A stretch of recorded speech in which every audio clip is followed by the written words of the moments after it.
Hello friends, welcome back to Laravel tutorial. We are discussing about some quick tricks, right? Discussing about some shortcut tricks on array.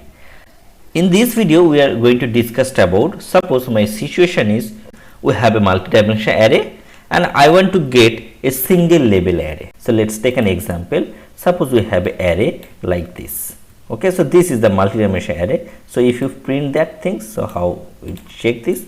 So print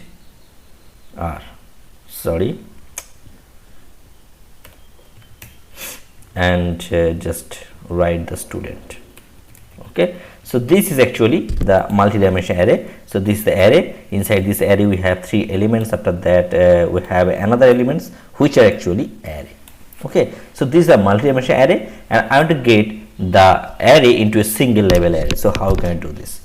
So using array helper we can use that. So we already included illuminate support array, so we can use that things into here.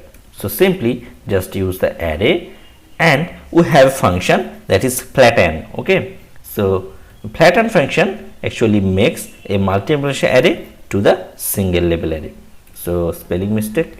Okay, and just pass the array. Okay, and make a final array. So just declare as a final array. Okay, and let's print that thing. So let's see the output.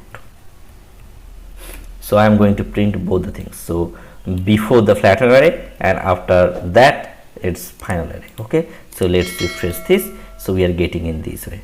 Okay, so name, email, age, physics, chemistry, math. Name is John, email and the age, and then physics, chemistry, math. Okay, so all the things we are getting as an indexed array. Okay, so this was actually the multidimensional array and we are getting into a single label array. Sometimes you get that type of requirement, or sometimes you need that things, so that time you can use it easily. Right, so hope this video helps you, and if this video helps you, please like this and subscribe this channel for upcoming video. So we'll come with more video like this. Thanks for watching this video. Have a good day. Bye.